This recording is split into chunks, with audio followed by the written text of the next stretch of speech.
Yep. Tchouk. Alors, bonjour à tous. Merci d'être venus nombreux. Merci d'être venus à l'heure. Moi, c'est Amin Saïm. Je suis avant-vente WatchGuard. J'ai avec moi notre senior avant-vente Jérémy Schramm. Aujourd'hui, on va voir les modules endpoint. Alors, je ne sais pas si j'ai partagé le bon écran. Alors, Alors là, on voit module endpoint sur un fond blanc. ouais, c'est exactement ça. Alors, je ne vais pas refaire les présentations EPDR. On a eu un webinaire juste pour ça. Mais c'est important de savoir que les modules vont se baser sur l'endpoint ou sur l'agent EPDR et vont être managés sur la console Endpoint WatchGuard Cloud EPDR. Donc, la condition pour avoir les modules, c'est déjà d'avoir une protection Endpoint WatchGuard, à savoir EPP, EDR ou EPDR. On va pas trop s'attarder sur EPP, il ne peut prendre que les deux premiers modules. Donc, le plus important à retenir, c'est que quand vous avez le PDR chez un client ou chez vous, vous pouvez rajouter l'un des quatre modules ou les quatre modules en même temps, ce que vous voulez. Il faut savoir que les modules ont leur propre licence, donc ça engendre bien sûr un coût supplémentaire. Les modules, je vais les présenter un par un. Et à chaque fois, on va aller sur la console de démo, voir à quoi ça ressemble et qu'est-ce que ça nous apporte. Je vois qu'il y Amine, a... Oui, Amine, pardon, je ne sais pas si c'est normal, mais là pour l'instant la page reste blanche, il n'y a pas de module affiché. oui, je n'ai encore rien changé. Ok, très bien. Alors, et hop, est-ce que là, ça a changé? Ouais, c'est bon, j'ai patch management. Ok. Alors, je vais commencer par Patch Management parce que en termes de sécurité, c'est celui qui vient compléter en premier votre protection de poste de travail. Patch Management permet de faire deux choses. La première est de lister ou de cartographier toutes les applications et les OS qui ne sont pas à jour. Donc, d'un côté, il fait un audit d'application, un audit vulnérabilité applicatif et système. Donc, il va vous lister toutes les applications. Je vais la passer sur la console de démo. Allez, hop, hop, hop. Faut juste que je la trouve. Là, hop. Alors, Patch Management va vous lister tout ce qui n'est pas à jour. Et là, ça change, Jérémy? Ça change vite ou il y a un décalage? Non, c'est bon. Ok, parfait, super. Alors, ça, c'est, je ne sais pas si vous avez remarqué, mais j'étais sur la console PDR et je bascule sur les modules qui sont à gauche. Ah, je vais commencer par Patch Management. Pour le dashboard Patch Management, par défaut, sans rien activer enfin, si on active les licences Patch Management, les agents qui sont sur les machines vont se mettre à jour automatiquement et votre console va évoluer pour avoir ce dashboard-là, celui de Patch Management, et il y aura dans les configurations un template en plus qui s'appelle Gestion des correctifs. Alors, sans rien paramétrer, sans faire aucune action, Patch Management va vous lister toutes les applications et les OS qui ne sont pas à jour. Parmi, bien sûr, celles qui ont l'agent EPDR. S'il n'y a pas l'agent, Patch Management ne va pas faire de la vérification sur les machines qui sont dans le même réseau que les machines EPDR. Donc, toutes les machines qui ont le PDR, quand on rajoute Patch Management, il va y avoir cet audit-là pour savoir qu'est-ce qui n'est pas à jour et qu'est-ce qui est vulnérable. Donc, dans la liste, on aura la machine concernée, le groupe de la machine, le logiciel disponible en ce moment, donc la version que vous avez, la version que vous propose Patch Management, la date de diffusion par l'éditeur, donc là c'est du .NET, donc c'est Microsoft, et la criticité et l'état d'installation. Dans la criticité, vous allez voir, il y a de l'état critique, important, autre correctif, donc il y a les criticités liées à la sécurité et celles qui ne sont pas liées à la sécurité. On peut aller voir plus de détails sur un patch critique en cliquant dessus. J'aurai les détails qu'on a déjà vus, le fournisseur, j'aurai une liste de CVE, donc les vulnérabilités auxquelles je m'expose en gardant cette version chez moi. Firefox, par exemple, en version 43, avait toute cette liste de CVE. Si je prends l'une des CVE et que je fais une recherche sur Internet, j'aurai plus de détails sur la CVE et je saurai à quoi je peux m'exposer en gardant cette version de Firefox. Vous voyez? Donc, je reviens à mon patch management. Ici, j'aurai encore plus de détails, la taille du fichier de téléchargement pour mettre à jour Firefox, l'URL, donc d'où ça vient, l'AKB, le nom de l'AKB chez Mozilla, le nom du fichier, une description, un peu plus de détails sur qu'est-ce que ça apporte comme amélioration ou qu'est-ce que ça apporte comme niveau de sécurité. Je vois qu'il y a des questions. Euh, ou est-ce que c'est juste... tu me dis, Jérémy, s'il y a des questions ou si il y a quoi Ouais, que ce soit. il y a une question, je suis en train de taper la réponse. Ok, parfait.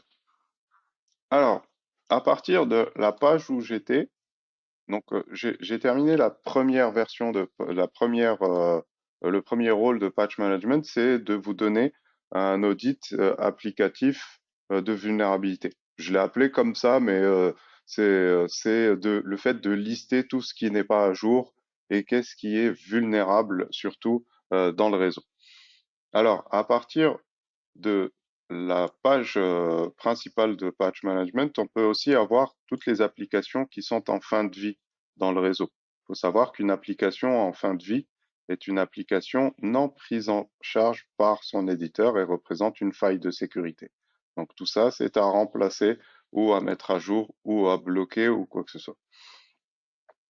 Le dashboard a une visibilité par correctif, donc on peut savoir quel est le correctif qui a le plus d'occurrences dans le réseau, ou alors la machine qui a le plus de correctifs en attente. Donc il y a une matrice par machine, une matrice par correctif, et vous avez l'évolution des correctifs disponibles. Donc quand je suis sur l'un des correctifs disponibles, comme ceci, j'ai la possibilité de l'installer. Donc, j'ai la possibilité. Donc, ça, c'est le deuxième volet de patch management, c'est l'installation des correctifs. Je peux lancer l'installation de ce correctif sur cette machine. Je suis sur cette page-là qui concerne la machine desktop 1. Je peux aussi lancer mon installation sur tous les ordinateurs qui ont cette version de Notepad. Alors, ce qu'il faut savoir, c'est que patch management ne fait pas d'installation d'application. Patch Management va mettre à jour uniquement des applications ou des OS. Donc, si dans toutes les machines, il y en a certaines qui n'ont pas Notepad, il ne va pas lui rajouter Notepad. Mais celles qui ont cette version de Notepad, qui sont en attente de mise à jour, il va installer la mise à jour. Donc ça, je peux lancer une installation de mise à jour à partir de cette page-là directement sur toutes mes machines. Donc ça, c'est première façon d'installer les correctifs avec Patch Management. Deuxième façon, c'est de sélectionner un ou plusieurs correctifs et de planifier l'installation.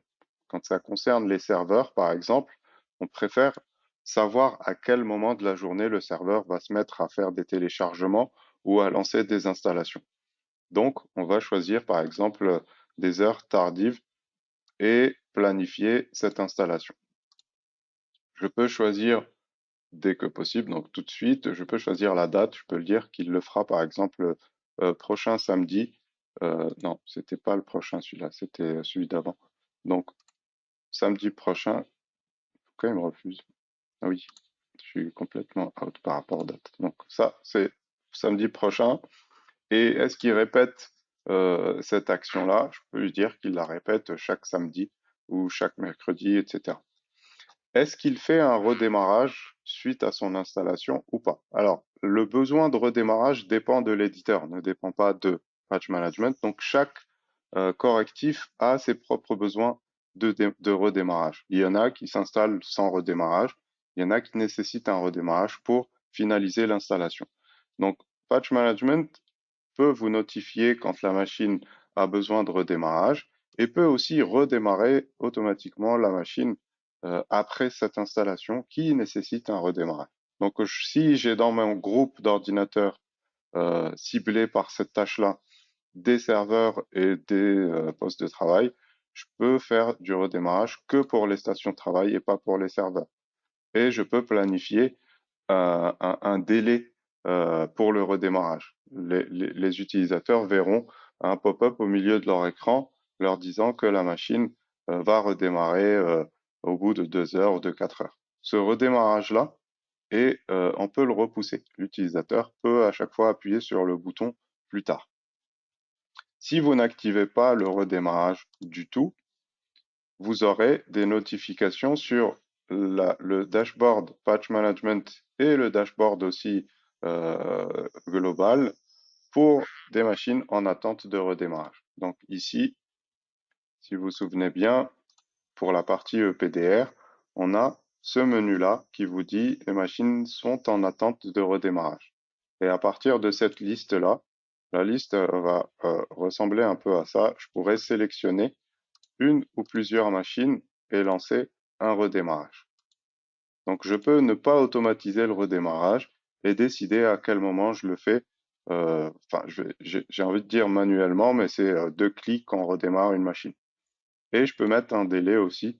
L'utilisateur verra un pop-up, mais cette fois-ci, ce redémarrage-là n'est pas contournable. Donc il verra un compte à rebours pour savoir que sa machine, dans 1 heure, elle va redémarrer.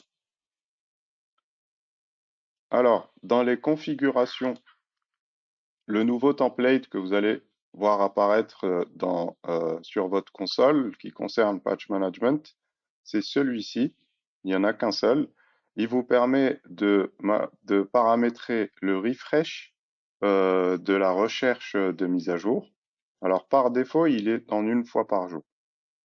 Sinon, on peut augmenter la fréquence et dire que toutes les heures, il regarde s'il y a des mises à jour.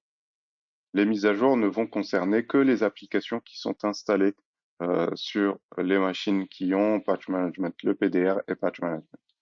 On peut choisir, bon, ça, ce qu'on vous conseille, c'est de le laisser par défaut. Patch Management, de toutes les façons, tant que vous n'automatisez pas les installations, il ne va rien installer par défaut. Patch Management, par défaut, n'installe rien. Donc, les installations, c'est à vous, à un moment donné, de les lancer ou de les automatiser par des tâches d'installation qui vont se répéter. Autre chose, une fois qu'on a toutes les tâches concernant la partie Microsoft, donc on a tout automatisé concernant Microsoft, ce qu'on recommande, c'est de désactiver Windows Update dans un souci, si vous voulez, de contrôle des mises à jour Microsoft pour savoir à quel moment les mises à jour, par exemple, des serveurs se font et est-ce que les KB d'amélioration de performance ou les KB juste qui ne sont pas liés à la sécurité vont s'installer et qui de temps en temps causent certains problèmes comme des écrans bleus ou des blocages ou des ralentissements. Donc pour éviter que les mises à jour de serveurs soient installées automatiquement, on peut désactiver Windows Update. Quand je dis serveur, c'est l'exemple, mais ça peut être tout type de machine. Et vous aurez le confort via Patch Management de tester ou de préinstaller, si vous voulez, les mises à jour serveurs. Je peux cibler, par exemple, que les mises à jour concernant les serveurs et que les mises à jour Microsoft et utiliser des machines de pré-prod pour tester l'AKB. Qu'est-ce qu'elle fait? Est-ce qu'elle ne me pose pas de problème? Est-ce qu'elle n'a pas d'effet de bord, etc. Et donc, je peux installer cette mise à jour sur l'une de mes machines de pré-prod, pardon, et l'exclure entre-temps. Pourquoi je l'exclus? Parce que comme ça, si j'ai de l'automatisation d'installation, dont je vais parler dans 2 minutes, cette KB ne vient pas être installée. D'accord? Et j'aurais d'un autre côté désactivé Windows Update. Comme ça, Windows Update ne vient pas installer cette KB avant que moi j'ai fait tous mes tests. Alors, depuis tout à l'heure, je parle d'automatisation d'installation. Alors, ça se fait d'ici. L'objectif avec Patch Management, c'est pas d'aller tous les jours sur le dashboard et de cliquer pour installer. c'est que Patch Management le fasse par lui-même automatiquement. Pour ça, il va falloir créer des tâches d'installation de correctifs. Donc, quand on active la licence Patch Management, dans les tâches, vous aurez ça en plus qui s'appelle Installer les correctifs et vous aurez une page qui est similaire à celle de la planification, mais elle est plutôt différente. On va cibler des groupes d'ordinateurs ou des ordinateurs. Voilà, je vais déplacer le menu de GoTo. Tchouk. Donc, ça peut être toutes les machines du réseau. Ça peut être certains groupes. Je vais y aller crescendo, vous allez tout comprendre. Si je cible toutes les machines du serveur ou un groupe où il y a du réseau ou un groupe où il y a des serveurs et des machines autres que serveurs, je peux désélectionner les serveurs, par exemple. Comme ça, ma tâche ne concernera pas les serveurs. Je peux aussi cibler des machines directement, comme ça. Donc ça, c'est la cible de ma tâche d'installation automatique. Ensuite, je vais dire à quelle date ma tâche va commencer. Je cible une tâche qui va se répéter chaque samedi, dimanche. Donc mon exemple, c'est une tâche qui met à jour toutes les machines le samedi et le dimanche. Après, je peux mettre des tâches qui se répètent tous les jours, qui se répètent de façon mensuelle ou hebdomadaire avec les jours que je choisis. Ensuite, j'ai le niveau de criticité des tâches qu'il va installer. Donc, je vais mettre toutes les tâches liées à la sécurité. Les 5 premières sont liées à la sécurité. Les 2 autres ne sont pas liées à la sécurité. Et ensuite, je vais choisir mon éditeur. Alors, il faut savoir que Patch Management fait à peu près 130 éditeurs de logiciels et cette liste est en constante évolution. Donc, on rajoute des éditeurs et des applications régulièrement. Donc, sous chaque éditeur, je vais avoir les logiciels et les versions de logiciels. Pour Microsoft, on va avoir les OS aussi. Pour le moment, Patch Management, je ne sais pas si la question elle a dû être posée. Pour le moment, Patch Management ne fait que Windows et bientôt il fera Linux et Mac aussi. Donc pour les OS, ici, j'ai du Windows. Je peux choisir quelle version de Windows je mets à jour. Je peux laisser Windows tout court, comme ça, quelle que soit la version, et Patch Management vient la mettre à jour. Dernier point, le redémarrage. Est-ce qu'il redémarre les machines ou pas? Comme dans ma cible, j'ai mis un peu de tout, du serveur et de la machine, du workstation, du portable, etc. Je vais cibler que les machines, les portables et les workstations en redémarrage, et pas les serveurs. Et le redémarrage mettrait un délai de 2 heures. Donc ma tâche est prête. Ma tâche va mettre à jour tout mon parc au niveau sécurité sur toutes les applications. Après, on peut créer des tâches par éditeur ou par logiciel, etc. Je vais dire, je vais l'appeler mise à jour sécu et j'enregistre. Ce qu'il faut retenir, c'est qu'une tâche créée, enregistrée, ne s'active pas tant que vous ne la publiez pas. Donc on peut préparer plein de tâches et les exécuter au besoin. Mais là, ma tâche vient couvrir le besoin sécurité de tout mon réseau chaque samedi dimanche. Donc celle-là, je la publie. Une tâche publiée ne peut être modifiée, mais par contre, on peut faire une copie de cette tâche-là avec ou sans les destinataires et modifier ce qu'on veut. Et ensuite, si on veut remplacer une tâche ou la faire évoluer, on fait une copie avec ou sans destinataire, puis on arrête cette tâche-là et on la supprime. Donc pour supprimer une tâche, il faut l'annuler d'abord. Et puis on a le résultat. Donc on peut voir l'évolution ou l'avancement des installations de cette tâche, comme ceci. Et pour tout patch management, on a l'historique des installations ici. Donc je peux voir qu'est-ce qui a été installé, qu'est-ce qui est en cours d'installation, qu'est-ce qui nécessite un redémarrage pour terminer l'installation. Et si je clique sur l'une des mises à jour installées, j'aurai un bouton ici pour faire du rollback.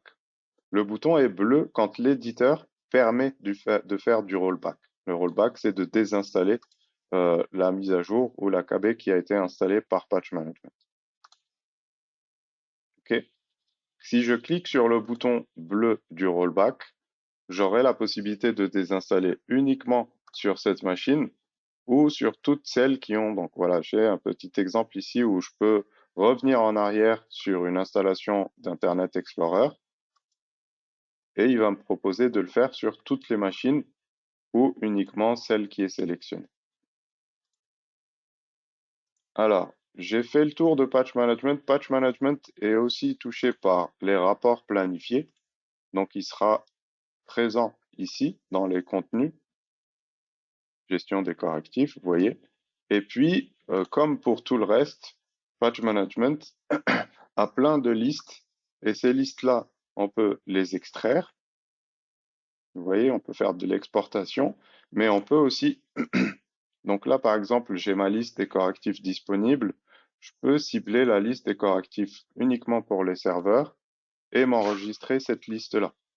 Je fais une copie. Donc là, je vais l'appeler maj dispo serveur et je fais une copie. Ce qui se passe, c'est que cette liste-là est enregistrée dans mon dashboard. Donc moi, la prochaine fois que je me connecte à ma console endpoint, je viens directement cliquer sur cette liste-là et je saurai qu'est-ce qui est disponible pour mes serveurs. Cette liste, les listes enregistrées, on peut s'automatiser un envoi.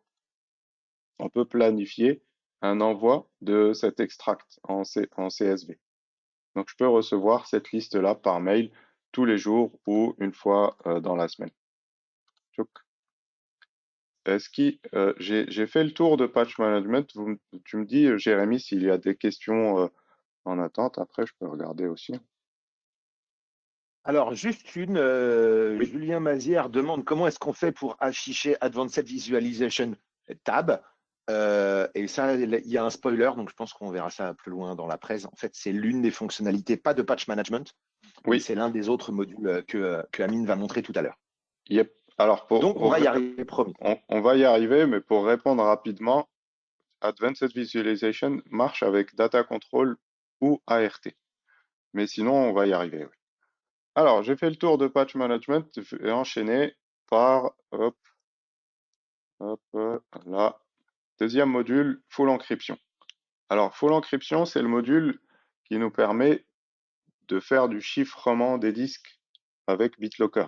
Donc, Full Encryption permet une gestion centralisée du BitLocker qui est maintenant, depuis plusieurs versions de Windows, natif dans les OS. Alors, je reviens à ma console. Full Encryption est là. Alors, contrairement à Patch Management, Full Encryption, quand on active la licence, ne fait vraiment aucune action, mais zéro. Donc, Full Encryption, quand on arrive sur le dashboard, on aura tout en gris comme ça, pas d'information, il n'y aura aucune machine de chiffrer. Il faudra créer un template de chiffrement, par contre. Donc, pour activer le chiffrement des disques avec Full Encryption, il va falloir cliquer sur cette case à cocher pour activer le chiffrement. Je vais activer le chiffrement et je vais choisir le mode d'authentification. Est-ce qu'il demande un mot de passe au démarrage ou pas? Alors, il faut savoir que si on n'active pas le mot de passe, Full Encryption va faire son chiffrement avec, il va utiliser la clé de la puce TPM. Donc, généralement, aujourd'hui, les machines ont toutes des TPM, mais s'il n'y a pas de TPM sur la machine que vous voulez chiffrer, il ne pourra pas faire de chiffrement. Donc, si on ne met pas de mot de passe et qu'il n'y a pas de TPM, Full Encryption ne pourra pas faire de chiffrement. D'ailleurs, quand on désactive le mot de passe, c'est ce qu'il va vous dire. Sans processeur TPM, il n'y aura pas de chiffrement. Donc, quand on active le mot de passe, il y aura les deux. Il y aura TPM et mot de passe. Il faut savoir que le mot de passe, c'est l'écran bleu BitLocker de démarrage. La personne devra mettre son code PIN pour continuer à démarrer sa machine. Qu'est-ce qu'il y a d'autre comme option? Ne pas chiffrer les ordinateurs qui ont déjà une clé USB d'authentification ou chiffrer uniquement l'espace disque utilisé. Donc ça, c'est des options BitLocker qu'on a relatées ici et demander le chiffrement des périphériques externes. Il faut savoir que si vous chiffrez un périphérique externe sur une machine, il ne sera lisible que sur cette machine-là. Et le chiffrement se fera automatiquement dès que vous pluguez la clé USB ou le disque dur externe. Donc là, j'ai mon template, j'enregistre. Ce qui va se passer, c'est que votre agent local va activer BitLocker et si vous avez activé avec mot de passe, il va demander, enfin, BitLocker va demander un mot de passe d'authentification à saisir en local sur la machine. Donc, une première fois, on saisit le mot de passe de démarrage et ensuite les disques seront chiffrés.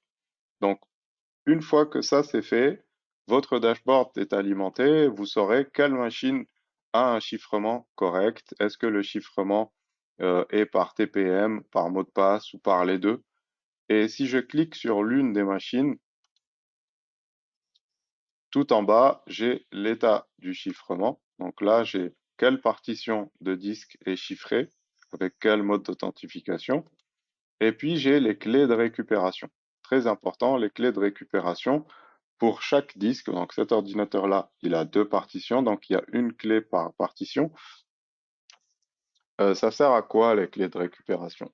Ça sert à actualiser le mot de passe. Donc si quelqu'un oublie son mot de passe, BitLocker va lui demander une clé de récupération. La clé de récupération, une fois qu'il l'a saisie, il peut renouveler son mot de passe ou changer son mot de passe.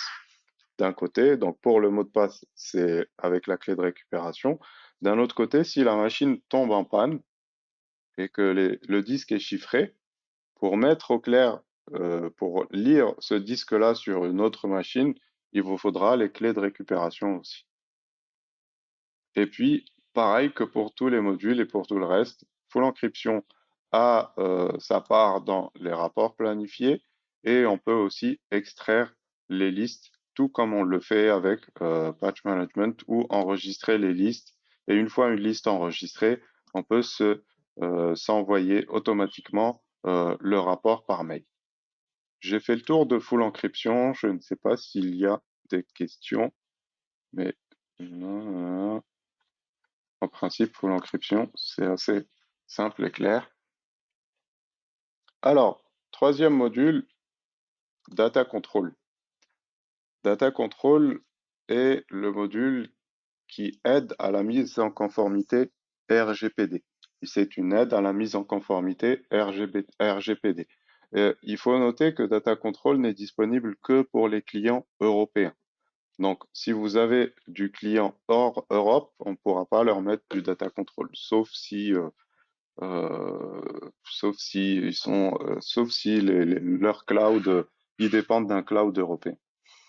Alors, Data Control, quand on l'active, quand on active la licence, on aura ce dashboard-là et on aura ce template-là, Data Control. Alors, Data Control fait deux choses. La première est de cartographier les fichiers non structurés qui contiennent de la donnée à caractère personnel. Donc, je redis, il fait de la cartographie de fichiers non structurés qui contiennent de la donnée à caractère personnel. Ça, c'est le premier volet. Donc, il va vous lister tous les fichiers qui contiennent de la donnée à caractère personnel, l'emplacement du fichier sur la machine, le nom du fichier, le nom de la machine, dans quel groupe est cette machine, et le type de données à caractère personnel présent dans ce fichier-là. Vous n'aurez pas la donnée en elle-même. La donnée ne sort pas de la machine, elle reste sur la machine.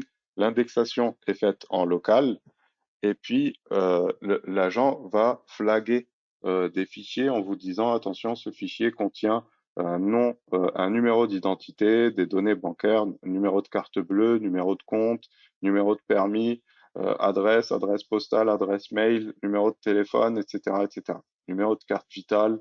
Vous avez tous ces types de données qui peuvent être remontées. Un DPO peut repérer la présence de données à caractère personnel à des emplacements non autorisés, en quelque sorte. S'il y a par exemple une partition ou une session de Windows sur une machine qui a été allouée à un autre collaborateur, et que dans l'ancienne session, il reste des fichiers qui contiennent de la donnée à caractère personnel, le DPO peut venir ici et supprimer ces fichiers-là. Donc à partir de Data Control, ce dashboard-là, on peut supprimer des fichiers. La suppression vous laisse un délai de rollback en quelque sorte.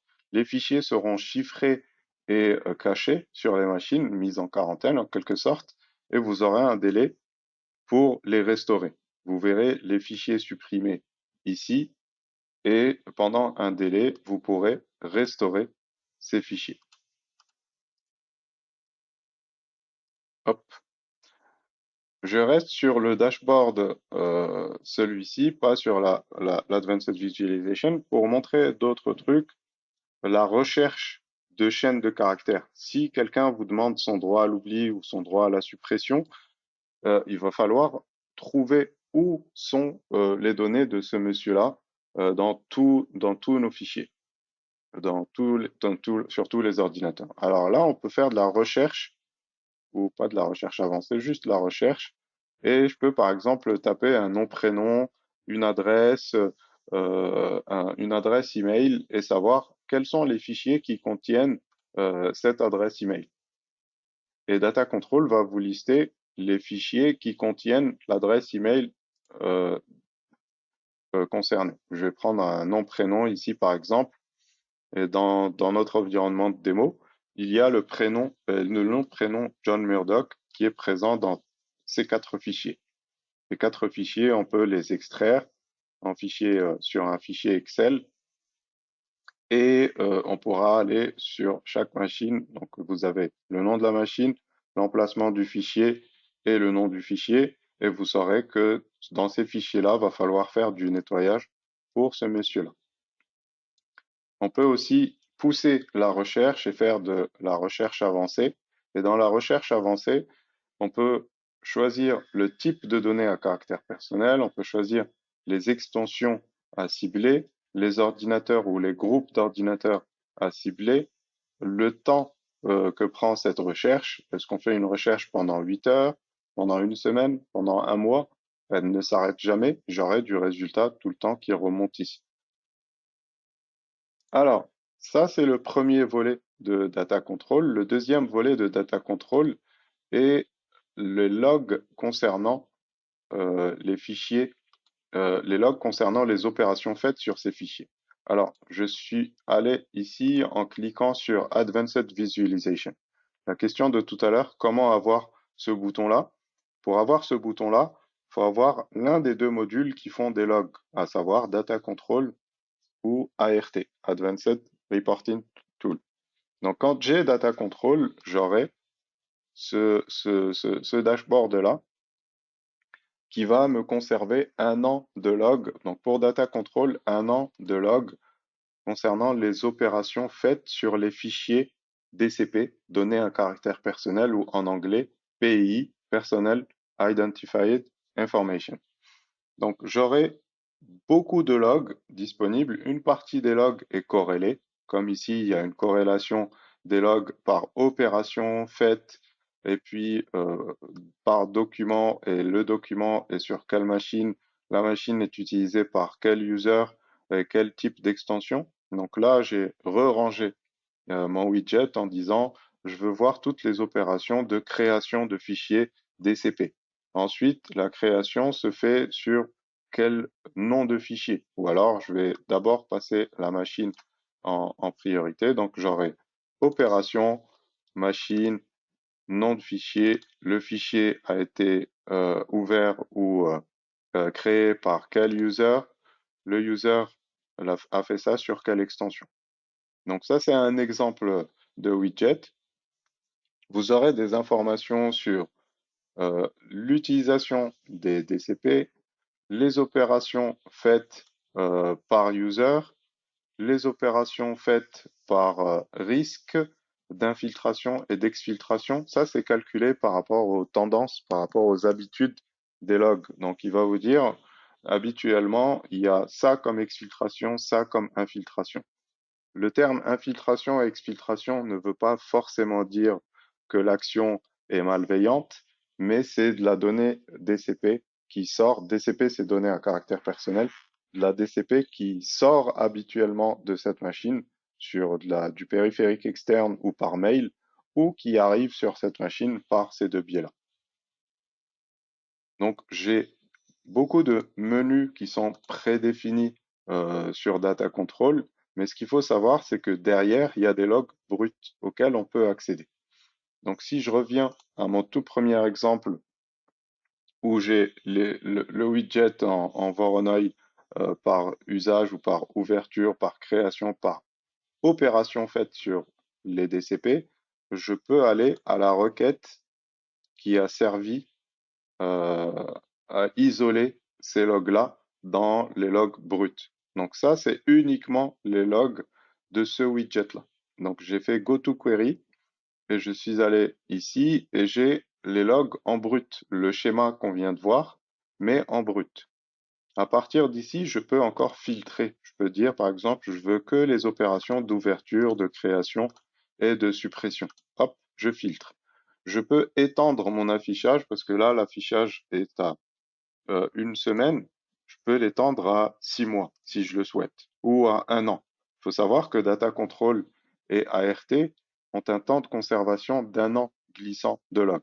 Donc je peux appliquer et j'aurai des logs encore plus qui vont encore plus loin. Je peux sélectionner mes colonnes comme ceci. Je peux par exemple dire dans mon résultat d'affichage, je veux que les opérations, le nom de la machine, l'extension et le nom de fichier. Le nombre de fois m'importe un peu moins. Je regroupe.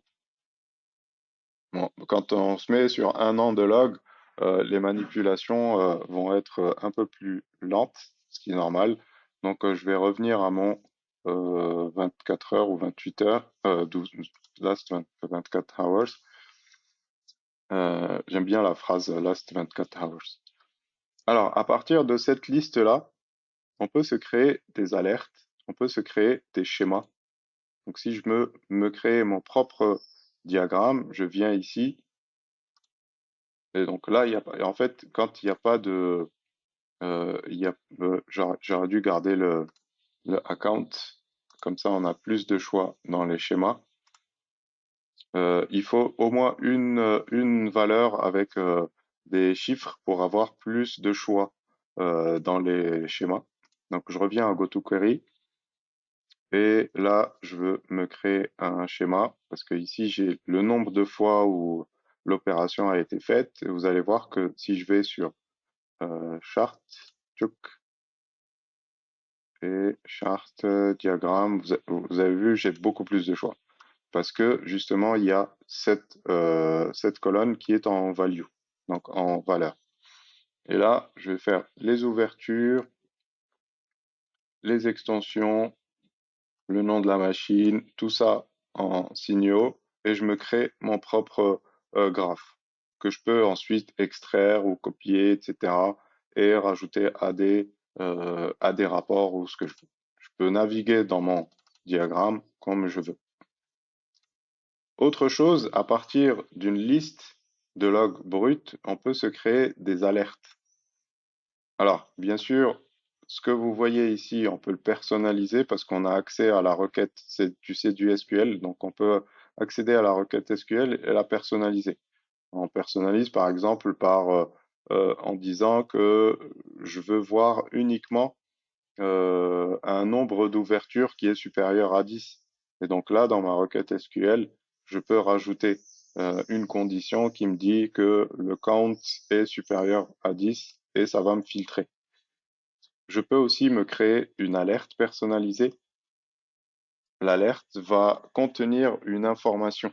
Cette information va dépendre de ce que moi je mets dans la description. La description, je vais dire par exemple une opération de type, et je vais utiliser dollar pour hop. Je vais juste terminer de faire la syntaxe et je vais vous expliquer ce qui va s'afficher dans votre message d'alerte. De type hop est enregistré sur la machine et dollar machine name par l'utilisateur ou le user dollar user 1 G, nanana. Voilà, je vous épargne tout le reste. Ce qui va se passer, c'est que cette alerte-là va s'enregistrer dans le dashboard des alertes et la description va contenir l'information directe de l'événement. Donc, j'aurai pas le dollar $up à la place de dollar $up.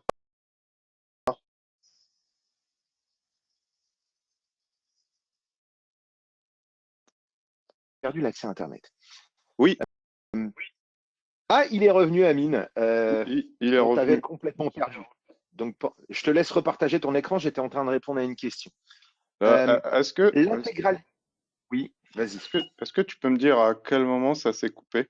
Pardon, excuse-moi. Ah bah, tu étais en train de faire de remplir ta requête dans ART. Ok, super, merci. Désolé. Je disais donc le contenu des fichiers n'est pas indexé, c'est-à-dire qu'on ne va pas pouvoir rechercher riri.duck at disney.com. D'accord? Ça, cette donnée-là, je ne peux pas la chercher. Je sais que dans les fichiers, il y a une donnée à caractère personnel, je ne sais pas laquelle. Donc non, elle n'est pas stockée chez nous. Vous n'allez pas pouvoir chercher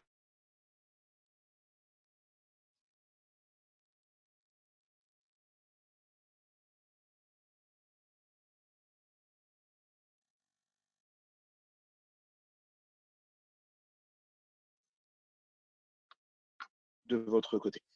En revanche, dans ART, vous allez pouvoir chercher tout type d'événements, mais du coup, on quitte l'aspect data control strictement donné à un caractère personnel. Ce que Amine était en train de vous montrer, c'était la recherche de toute machine ayant tel login, tel jour, telle heure, avec tel IP, etc. etc., etc.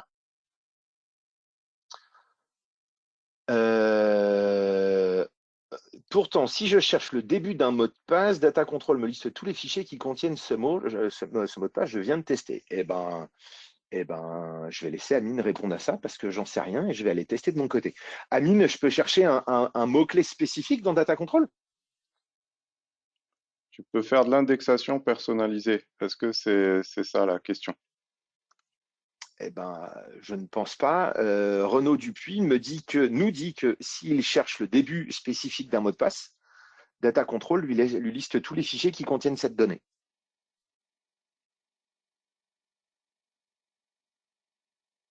C'est ça Euh, dans le panneau de questions. alors, je vais lire la question pour peut-être. Hop, hop. Ça, si je cherche le début d'un mot de passe. Peut-être que le mot de passe, je pense, hein, ressemble à une chaîne de caractères qui fait partie de la liste donnée à caractère personnel. Parce que Data Control, quand on fait une recherche, il va chercher ces types de données. À la base, on ne va pas au-delà des données à caractère personnel. Donc, est-ce que mon écran est partagé? Ouais, c'est bon, il est partagé. OK. Donc, à la base, on va chercher ce genre de chaîne de caractères. Donc, si Data Control prend la chaîne de caractères qui est un mot de passe, et Non, c'est une chaîne de caractères aléatoires, dit-il. hmm, oui, mais ce que je veux dire, c'est que Data Control va essayer de la comparer à ce qu'il a déjà ici. Je sais pas. J'ai un doute sur la réponse. Je ne sais pas. Je vais me J'ai votre renseigner. adresse email. Je vous envoie un mail avec mes coordonnées et on tâche de s'appeler dans la journée pour voir ça dans le détail parce que moi, j'ai pas la réponse et Moi non plus. ça met le doute à Amine aussi. Donc, je vous envoie un mail tout de suite avec nos coordonnées pour qu'on puisse se recontacter après. Yep.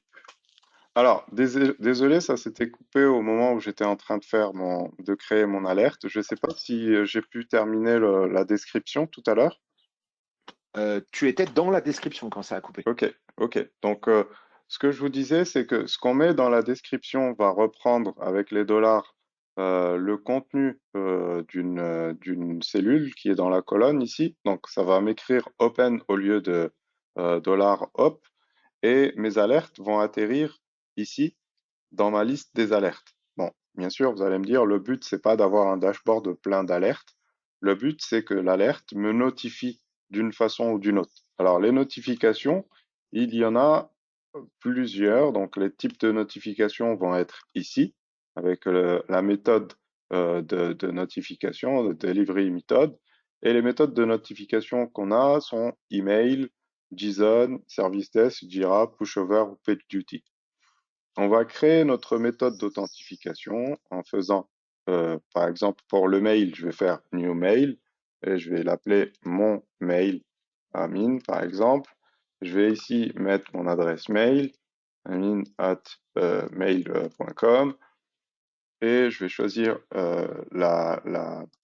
le fuseau horaire, etc., etc. Donc, j'ai créé ma méthode d'authentification. Ensuite, je crée une policy ou une stratégie de notification qui va utiliser une méthode que j'ai créée.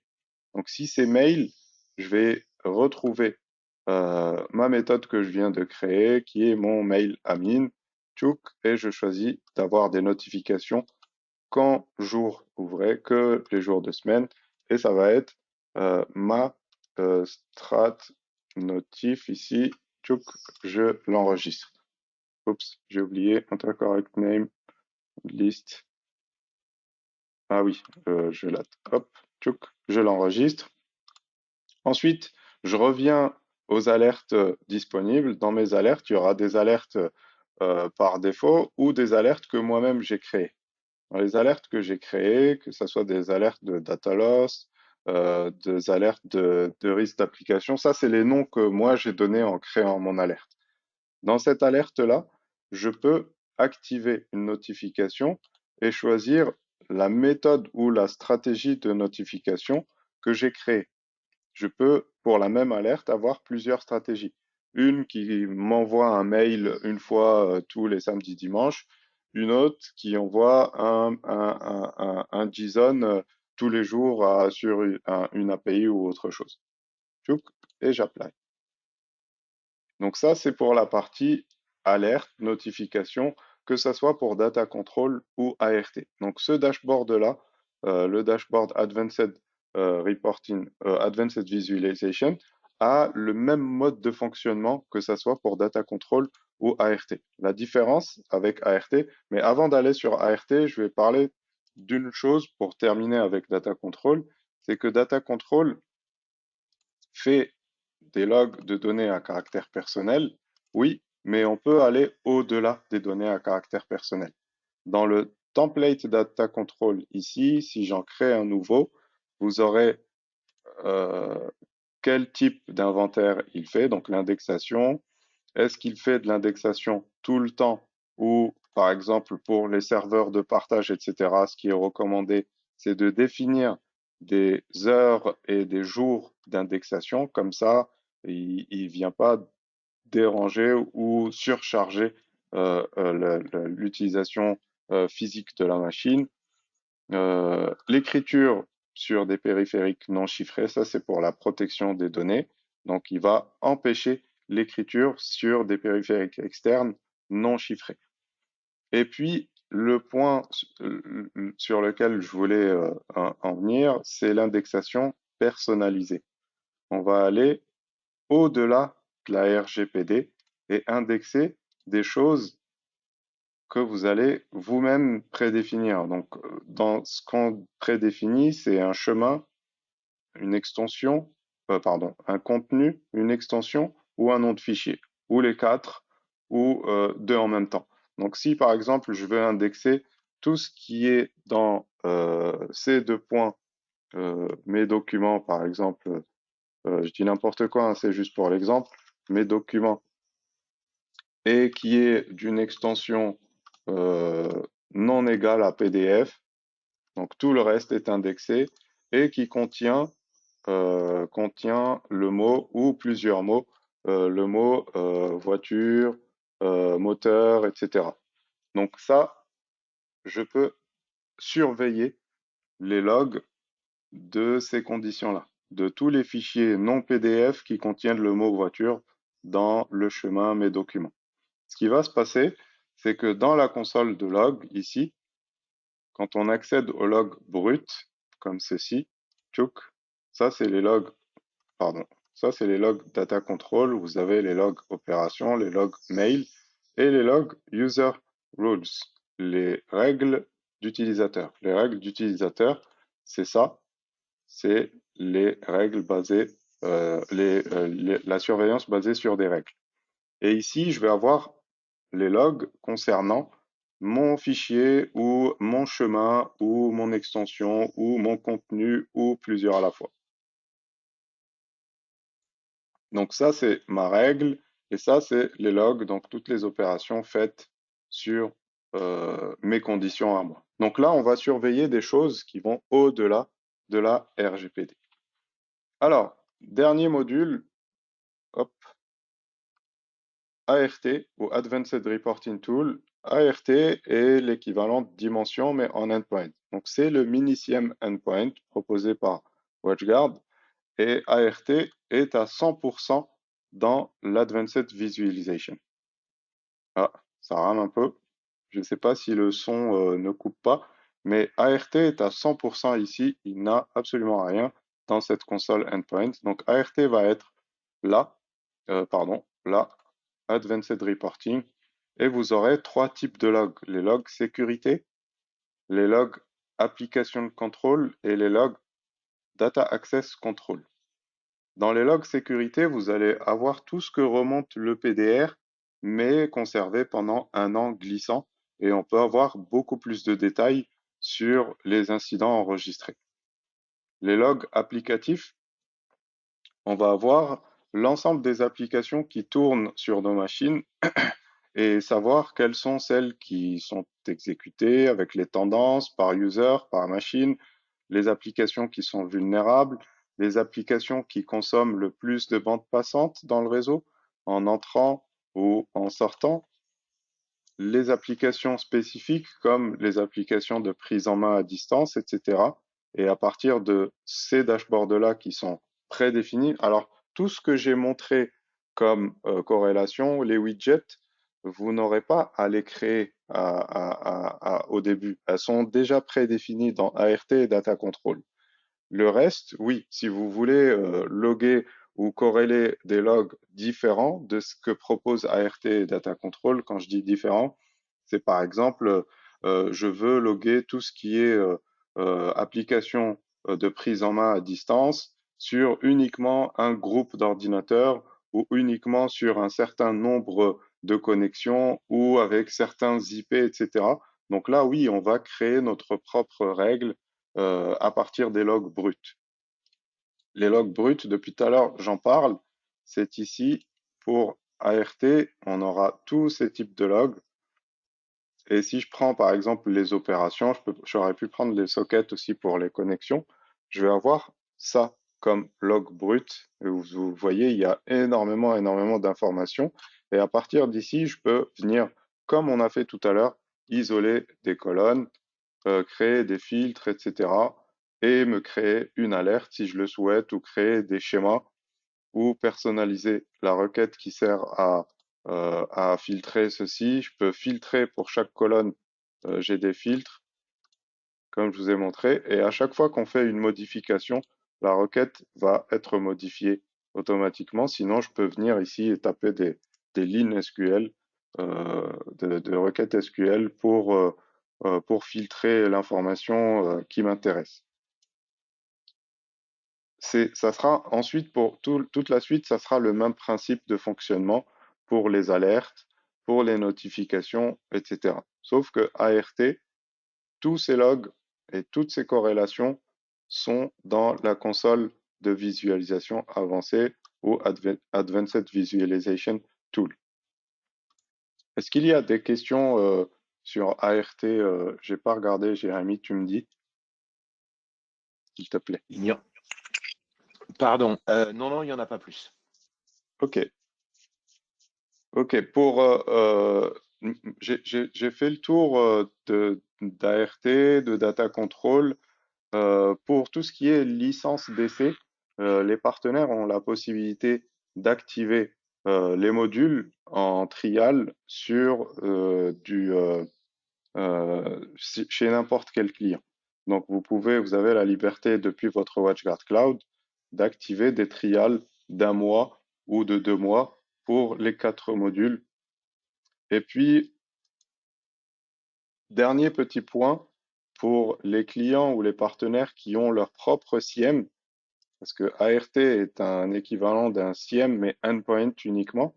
Si vous voulez que les logs soient envoyés directement à un SIEM, il y a un module qui s'appelle SIEM Feeder, qui lui vient servir de connecteur entre notre console Cloud Endpoint et le SIEM tierce du client ou du partenaire. Voilà, voilà. Je ne sais pas si vous avez des questions, n'hésitez pas. Si vous voulez essayer ou si vous voulez en savoir plus sur les modules, n'hésitez pas à nous contacter. On se fera un plaisir de vous faire plus de vous donner plus d'informations. Les modules sont disponibles dans le support de formation pour la certification. Donc, ceux ou celles qui préparent leur certification, vous aurez des informations et des labs pour tous les modules, normalement. Oui, je crois que Data Control, il n'y est pas trop, mais en tout cas, n'hésitez pas si vous avez d'autres questions. Et il n'y en a pas plus, on va vous libérer. Alors, attends, il y a une dernière question. Je vais répondre à l'oral, ça permettra de gagner du temps. Alors, si j'ai un TDR déployé sur mes endpoints, est-ce que je peux activer les 3 modules vus ce matin ou faut-il un agent supplémentaire? Il faudra un agent supplémentaire. TDR, alors le host sensor de TDR, c'est aujourd'hui un agent qui est complètement autonome, qui est un agent historique WatchGuard. Cet agent, le host sensor, ne supporte pas les modules. Donc, vous pouvez laisser TDR. Il y a une KB qui indique comment faire cohabiter TDR avec l'EDR et le PDR. Et à ce moment-là, vous allez pouvoir… Amine, tu pourrais peut-être montrer comment on déclenche une version d'Eval dans un compte WatchGuard. Oui. Et donc, vous allez pouvoir, dans votre compte WatchGuard Cloud, démarrer une version d'Eval, autant démarrer directement sur EPDR. Et quand vous allez faire la version d'Eval de PDR, on va vous proposer des modules additionnels également en version d'Eval. La version d'Eval, si je ne dis pas de bêtises, c'est 100 machines 30 jours, ce qui permet d'avoir un peu de temps pour tester. Attention, si TDR, vous l'avez déjà mis à jour en EDR Core, l'agent EDR Core, c'est un agent de la même suite logicielle que EDR et EPDR. Et du coup, vous pourrez, quand vous allez activer la version d'Eval de PDR, il n'y aura rien de plus à configurer, il n'y aura pas d'exception particulière à faire, ça va juste temporairement upgrader les capacités de votre EDR Core. Admin, on a perdu ton écran. Alors, ce que je peux peut-être faire, c'est vous partager moi-même. Alors, si vous n'avez pas l'habitude de WatchGuard Cloud, besoin, contactez-nous. L'adresse email des avant-ventes WatchGuard, au cas où vous ayez des questions, c'est se-france@watchguard.com. Si vous ne savez pas qui contacter pour un test, eh ben, éventuellement, contactez-nous. Et ça y est, Amine va vous montrer comment est-ce qu'on active la version d'Eval depuis WatchGuard Cloud. Et pour répondre à votre question, il n'y aura pas de rollback en fait alors, si vous mettez EPDR quand vous avez le host sensor de TDR, le rollback consistera à désinstaller EPDR et ça laissera votre host sensor. Si vous êtes en EDR Core, le rollback, ça va simplement désactiver les fonctionnalités de PDR et vous ramener directement à EDR Core sans désinstallation ou redémarrage. Voilà. Donc, pour les versions d'Eval, vous allez donc soit dans une vue partenaire et puis vous allez tout en haut de la vue, soit dans un compte client. Vous allez dans la partie administration, dans la partie essai endpoint et vous pourrez activer l'élément. Est-ce que disk encryption, full encryption lors du déploiement de PDR sur un poste client est déjà chiffré en BitLocker? Est-ce qu'il faut déchiffrer et rechiffrer le poste de nouveau? Amine, je t'ai déjà posé cette question et il me semble que oui, parce qu'on ne peut pas importer les clés existantes, si je me rappelle C'est bien. ça, c'est ça. Alors, si vous ne le faites pas, le chiffrement généré depuis l'AD ou individuellement sur le poste, il reste actif, bien entendu. Mais euh, la gestion de la clé ne sera pas dans la console et on ne pourra pas l'importer, cette clé. Donc oui, retirer BitLocker et relancer BitLocker depuis la console. La présentation, alors la presse en elle-même, elle était assez courte, donc je ne sais pas si on pourra la partager, mais probablement que oui. Quoi qu'il arrive, la session est enregistrée. Il y aura donc un replay et vous serez notifié de la présence du replay pour pouvoir revoir la vidéo. Sur YouTube. Et elle sera sur YouTube.